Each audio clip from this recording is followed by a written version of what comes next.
Ukrainian troops say zombies are crossing the front lines around Bakhmut.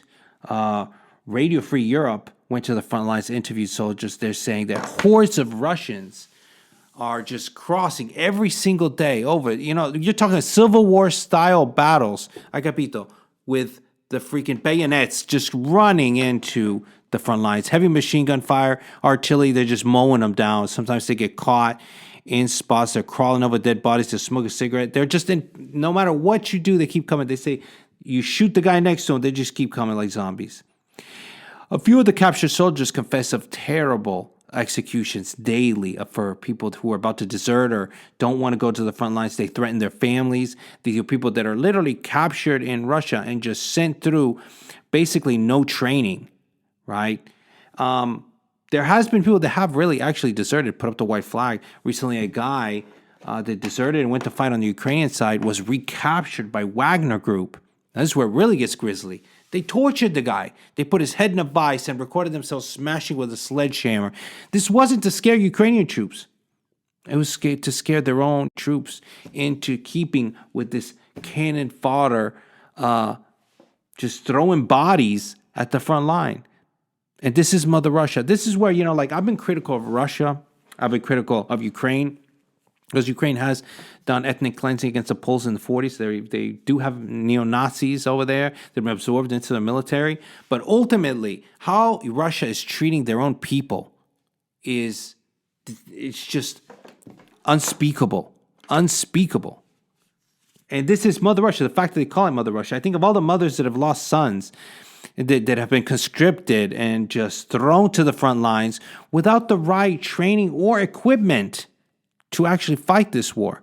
I wonder, just what motivates the people at the top, Putin and his comrades, to continue this. There's going to be no Russia left at the end of it. It is it's a complete deviation from reality, really, that you look at Russia. People are not happy. This privatization of businesses, the communism, all this crap that they're doing over there. Nobody's happy. Nobody's happy. And they think, oh no, Americans must be brainwashed. The Western, they're trying to take over the westernization. It's like, listen, leave it up to people to decide what they want to do. And you think that you're freeing Ukraine? You think people in Ukraine want to be free and they're waiting for Russians to come over? And this is how you treat your people? What, they want to be incorporated into Russia so next time there's a war you can take their sons and just use them as cannon fodder for the front lines? It's just ridiculous. And there is a lot of propaganda, misinformation coming from Ukraine, coming from the West, right? But this stuff is genuine. These are independent journalists that are going to the front lines. I believe it. I see it. I don't think it's bullshit. And it saddens me. It saddens me because I wanted to give some sort of leeway to be like, this Putin believes he's doing the right thing. There's leadership in Russia who thinks that there is aggression, Western aggression, taking over more and more of Eastern Europe and putting in a NATO. And I'm like, okay, I can see that. But how you're treating your own people, this disregard for human life, that's not something that I can just rationalize in any way. Like, these are war crimes. They really are. And spreading videos of you torturing your own soldiers like that, that's terrorist level shit. This is stuff that you see from Mexican cartels and Taliban terrorists, Al Qaeda, and now Russia, Wagner Group.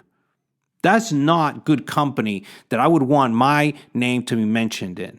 I'm telling you, Putin and his comrades have gone completely off the deep end.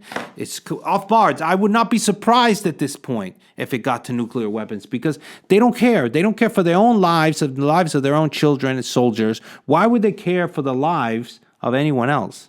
It's like sometimes I feel like I fear that they're just going to want to go down and take the world with them. What do you guys think? I appreciate everyone who comments. Really open to anyone's opinion. It's getting crazy out there. But thank you for watching. As always, buy red and sell green. And Happy New Year.